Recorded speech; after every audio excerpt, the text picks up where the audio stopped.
आप लोगों ने गेस कर लिया होगा, हम थिएटर में आए और इस बार ऋषि भी हमारे साथ है। मूवी देखने आए हैं। क्या थी मूवी का नाम, क्या था? हिंदी मूवी है, नाना पाटेकर की मूवी है, वी से थी। हाँ, वनवास। वो देख रहे हैं। खास ऋषि को लेके आई हूँ, उसका कुछ खास रीज़न है, वो बाद में बताती हूँ। पहले हम पॉपकॉर्न जल्दी से ले लें। तो ऋषि जाएगा पॉपकॉर्न लेके आएगा, तब लेके आना बड़ा वाला, ठीक है? फिर वो खाते हुए मूवी देखेंगे। चलो जल्दी करो, जाओ। Wanna tell you that I love you 100 times a day. Yeah. You'll get tired of my voice. That's how much I'm gonna tell you that I'll miss you. I'll miss you if you go. Yes, I'm gonna let you know just how much I tell your mama. I tell your papa too. तो ये देख लो, यहाँ इनका खाने का area है, वहाँ पे उनके ड्रिंक्स हैं, कोक शोक है।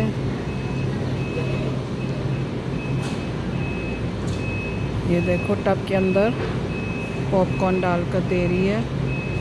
ये रहे पॉपकॉर्न, और उसके अंदर हम बटर डालेंगे।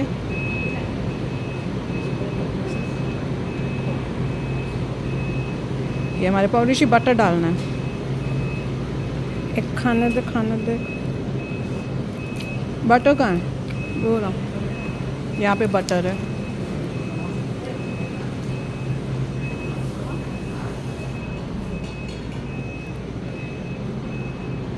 यहाँ पे कर लो, यहाँ भी बटर है। You can do this side. ये देखो कैसे बटर डाल रहा है। हर साइड में भी डालो ना, और नैपकिन्स भी ले लेना। बंद ही नहीं हो रहा, बंद ही नहीं हो रहा, बटन ही निकली जा रहा है। अब बंद हुआ है। नहीं, गिर जाएगा। नैपकिन्स ले लो।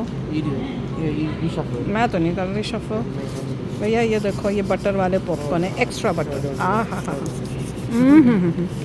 मज़ेदार है। नमक ज़्यादा है। अभी से सब पॉपकॉर्न खा रहे हैं, पॉपकॉर्न खा रहे हैं। चलो पहले थिएटर की तरफ तो चलो।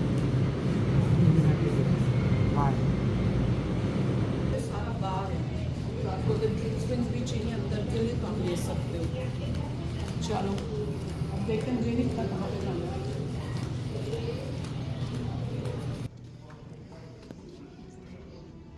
चलो आ जाओ। So happy we ran into each other that night.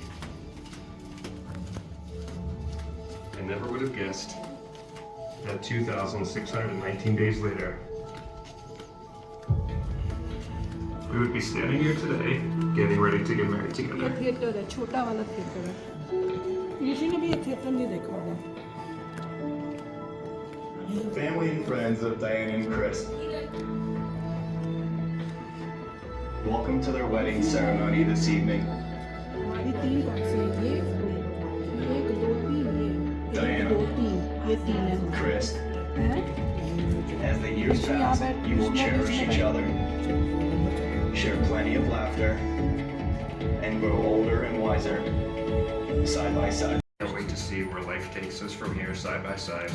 अब देखो, इसमें से टेबल है, दिखाया था मैंने शायद पहले। ये ऋषि के ने नहीं देखा। और ये रिक्लाइनर भी है। ऋषि बैठ के देख, रिक्लाइनर है। मैं खास इधर आई हूँ ताकि ऋषि को भी इसमें जो है मज़े आए। पूरा करना कितना ऊपर जाता है, पूरा रिक्लाइन हो जाता है। हाँ, ऋषि को उस साइड कर दूंगी, डैडा इस साइड बैठेगा, मैं बीच में बैठूंगी। और थिएटर ऐसा है, थोड़ा छोटा थिएटर है इस टाइप से। Where me, I promise to love you as hard as I can forever. चलो अब सेटल डाउन करते हैं और पॉपकॉर्न खाते हैं। ऋषि मज़ा आ रहा है? नाइस। हम कौन सी मूवी देख रहे हैं? उसको नाम ही नहीं पता है। क्या था? वनवास। हाँ, वनवास। उसके बाद इससे पूछना है। अच्छा रीज़न है, अगर आपको बता देती हूँ, ऋषि को नहीं बताऊँगी। इस हर पेरेंट को, जहाँ तक मुझे लगता है, अभी मैंने मूवी देखी नहीं है, पर मुझे लगता है हर पेरेंट को अपने बच्चों को ये मूवी दिखानी चाहिए, ताकि उनको पता चले कि बुढ़ापे में अपने माँ बाप का ध्यान रखना है। और बाकी डिटेल्स कि मैंने खास ऋषि को क्यों किया है वो भी बताऊँगी आफ्टर द मूवी। पहले देखते हैं मूवी कैसी है। तो ऋषि को मैंने बोला बहुत अच्छी मूवी है वो कहेगा या तो ये तो लेसन देने के लिए है, मज़ा आएगा। Hey, listen. Just a simple transfer. Secure. Like a digital handshake. Until it was. Movie के बाद मिलते हैं।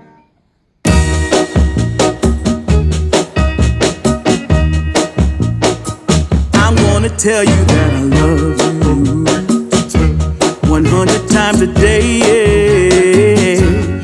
तो हम वापस आ गए हैं मूवी देखकर और अब देते हैं अपना रिव्यू। और अगर आप लोगों ने देखी है तो ज़रूर शेयर करना कि आपको कैसी लगी है। मूवी अच्छी है, अच्छी इसलिए है कि उसका जो थीम है वो बहुत प्यारा है। और मैं तो, अगर आपने देखा अभी इससे ऊपर तो व्लॉग में कि मैं तो ऋषि को भी खास लेके गई थी। तो शुरू में पहले ऋषि का रिएक्शन जल्दी से बता दे तू। ऋषि शुरू में क्योंकि बहुत स्लो चली तो समझ नहीं आ रहा, कह रहा क्या चल रहा है ये मूवी, क्या हो गया, इतना टाइम हो गया, कुछ हुआ गया। मैंने कहा वेट कर, अभी स्टोरी बनने वाली है, स्टोरी बना रहे हैं।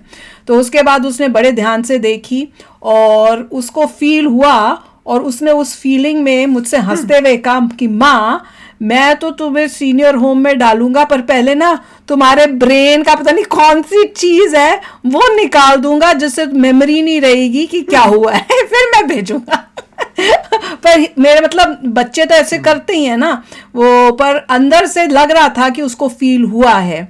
तो मैं इसीलिए कहती हूँ कि स्टोरीज जो बनाते हैं बॉलीवुड में या कहीं और भी, तो स्टोरीज बननी ऐसी चाहिए कि जिससे किसी को कुछ सीखने को मिले। मतलब कि अच्छा इंसान कैसे बनते हैं या कैसे रिलेशनशिप्स कैसी होती हैं, ह्यूमन रिलेशनशिप्स। और मूवी अब प्यारी बनाई थी, थोड़े फ्लॉज थे मूवी में, पर क्योंकि उसमें जो स्टोरी थी, जो मेन स्टोरी थी वो बहुत अच्छी थी। नाना पाटेकर की एक्टिंग वाज फैंटास्टिक।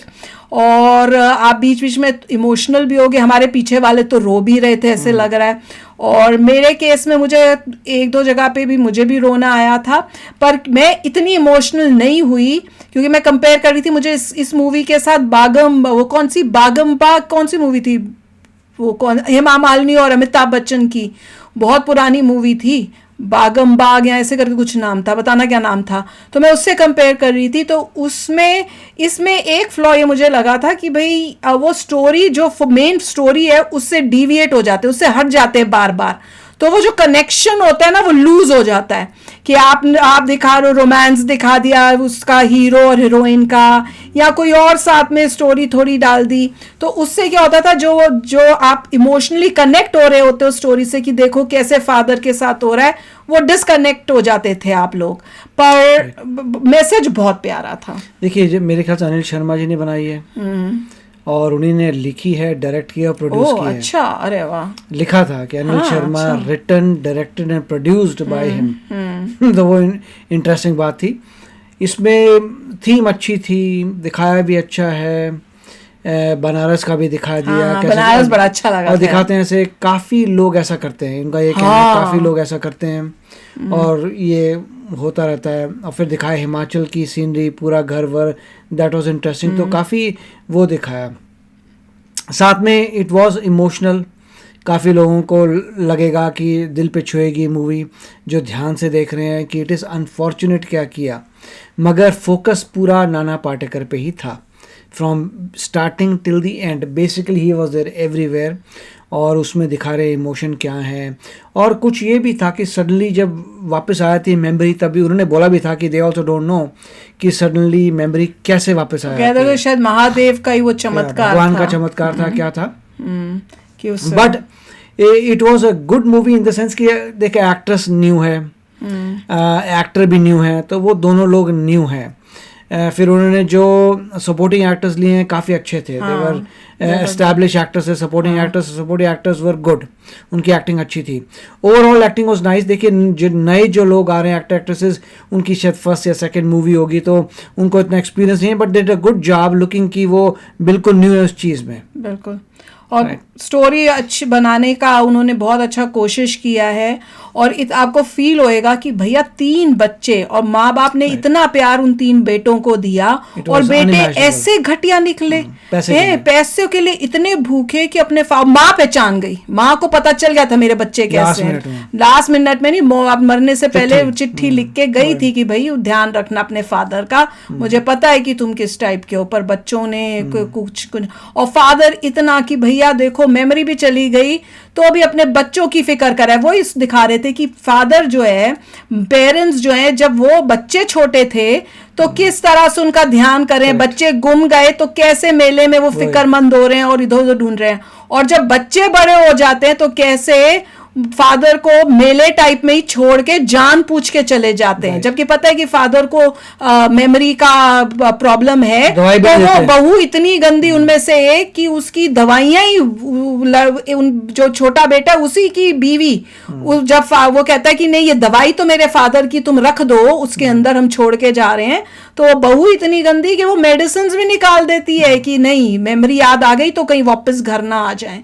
मतलब इतना दिखाया कि बच्चे इस हद तक भी घटिया हो सकते हैं, इट वाज अनइमेजिनेबल। हाँ, आज की सोसाइटी में मैं बोलूंगी ऐसे मतलब घटियापुन तो हो ही गया है, चाहे आप बच्चों को देख लो या रिश्तेदारी को देख लो, किसी की भी डेथ होती है, वो तो मैंने खुद महसूस किया कि किसी अपने की भी पेरेंट की भी डेथ हो जाए तो दो मिनट के अंदर जो है सब भूल जाते हैं और बैठ के मतलब हंसी खुशी गप्पे मार रहे होते हैं। उन्होंने ये भी दिखाया कि ये बाय चांस था कि कोई देखभाल कर पाया, वरना उन्होंने किडनी का भी दिखाया था। हाँ, कि अगर आप कैसे भेजते हैं किडनी, और होता है आजकल हो रहा है, मतलब आप सोसाइटी में देखो जिनका कोई नहीं है वहां पे उनको ऐसे उठा के उनके साथ ये हो रहा है, इंडिया में हो रहा है ये सब। और वही उन्होंने दिखाया कि ये लोग अपने पेरेंट्स को या लोग बच्चों को छोड़ जाते हैं और फिर कैसे वो गलत लोगों के हाथ में जाके उनके ऑर्गन्स जो बेचने में लग जाते हैं लोग, उनको ले जाते हैं, क्योंकि उनका तो कोई है ही नहीं आगे पीछे, कुछ भी करें किसी को पता ही नहीं चलना, तो उनके बॉडी पार्ट्स सेल करते होंगे। डेंजरस था। और क्या दिखाया कि भैया अपने इतने गंदे बच्चे जो जिनके लिए तुम पेरेंट जान मार देता है और बच्चे इतने घटिया निकलते हैं, और वहां पे अनाथ उन्होंने कैसे अपनाया, कैसे उसकी देखभाल की, उसको खाना खिला रहे हैं, उसकी सुसु पॉटी कह रहे हैं सब साफ कर रहे हैं। और ये भी दिखाया था कि जो अच्छाई में और बुराई में उसकी जो बहू थी नाना पाटेकर की, 3 थी ना, हाँ, वो कैसे उसमें से एक जो है उसे अंदर दरवाजे हाँ, वो मुझे समझ नहीं आता कि वो उसके इमेजिनेशन कर रही है कि वो वाकई ये हुआ था उसके, वो ऐसा करती थी। जैसे when he used to forget things, तो वो उठा के उसे कमरे में बंद कर देती थी, ऐसे गंदे हरकतें करती थी। मुझे उस टाइम हाँ, मेरे को समझ नहीं आ रहा था, मैंने कहा ये वाकई कुछ उसने करा है कि इमेजिनेशन ट्रीट किया गया था कैसे घटिया, और वो अपने बच्चों पे जान छिड़कता है, इतना जान छिड़कता है। सबको देखनी चाहिए ताकि मतलब अकल आए कि भैया कैसे मतलब सोसाइटी में क्या चल रहा है, और तुम भी अपने पेरेंट्स का जो है ध्यान रखो। इस तरह से जो पेरेंट ने तुम्हारी मतलब तुम्हें इतना दिया, उसी की जमीन जायदाद के लिए तुम इतना नीचे गिर जाते हो। फिर एक वो सीन भी तो दिखाया था जिसमें वो जो बच्चे होते हैं अपनी माँ के साथ अपने फादर की वो करने के लिए आए होते हैं वहां पे बनारस में, और बच्चे को इतनी जल्दी मची हुई है कि भैया जल्दी करो, वही, और that is what is happening. ये सच्ची में सोसाइटी में हो रहा है। और लोगों का, मैं बोल तो रही हूँ कि मैं सुनती हूँ कि भैया उम्र हो गई है, अच्छा है कि वो चले गए, कष्ट होते हैं, भैया पता नहीं कैसे कुछ अच्छा हो जाता है इस टाइप से। कैसे कोई बोल सकता है अपनों के बारे में, और कैसे कोई मतलब इतनी जल्दी किसी के जाने के बाद सब भूल भाल के अपनी नॉर्मल लाइफ में चले जाता। अब यूट्यूब में ही देख लो, यूट्यूब में जी वीडियोज बनाई जाती हैं कि अपने ही किसी की डेथ हो जाए तो उसके बारे में यूट्यूब में वीडियोस बन रही हैं, उनको वीडियोस में देखकर रोते हुए दिखाते हैं अपने आप को, और उसके बाद 2-3 दिन के अंदर भैया दिवाली के फंक्शन हो रहे हैं, उनके क्रिसमस की डेकोरेशंस हो रही हैं। पर मतलब आपका अपना पेरेंट चला जाए और आप मतलब आप फंक्शंस कर रहे हो, आप दिवाली मना रहे हो, लाइटें लगा रहे हो, हाउ इज इट पॉसिबल, मेरे समझ नहीं आता। वही उन्होंने इस मूवी में दिखाया कि कितने अनग्रेटफुल हो चुके हैं बच्चे, या सोसाइटी इतनी सेल्फिश हो गई है कि उनको मतलब महसूस ही नहीं होता कि क्या सही है क्या गलत है। नहीं, ओवरऑल अच्छी मूवी थी। बहुत अच्छा मैसेज था। और, और ऐसी मूवीज होनी चाहिए, देखो आप बच्चों के साथ अपने परिवार के साथ आराम से देख सकते हो। कई लोग एक मैंने कमेंट पढ़ा था कि भैया हमको तो पुष्पा में या और ऐसी मूवीज में कोई प्रॉब्लम नहीं, हमने तो पूरी फैमिली के साथ देखी, हमें तो कुछ नहीं फर्क पड़ा, ऐसा कुछ बुरा लगा। आप कैसे बोल रहे हो कि पुष्पा में आपको मतलब ऐसा कुछ है? तब मैं सोच रही थी, मैंने कहा क्यों कि इतनी आदत हो गई है ऐसी सीन्स को देखने, गंदे पार्ट्स देखने में, कि अब लोगों में वो शर्म, आंखों की शर्म भी खत्म हो जाती है, कि उनको रियलाइज ही नहीं होता कि ये अब इनअप्रोप्रिएट है, कि हम बच्चों को ये दिखाना चाहिए हमें कि नहीं दिखाना चाहिए। तो इसी वजह से सोसाइटी भी गंदी होती है। ऐसी मूवीज बनाए जैसे इन्होंने वनवास बनाई है तो सोसाइटी अच्छी बनेगी। ऐसी मूवीज बननी चाहिए, अच्छी मूवी देख के आनी जरूर चाहिए सबको, क्योंकि it was a beautifully made movie with beautiful acting with a beautiful message. तो चलो यार, अभिषेक अपने थॉट्स चलते हैं, मिलेंगे नेक्स्ट वीडियो में बहुत ही जल्द। Till then take care and bye bye.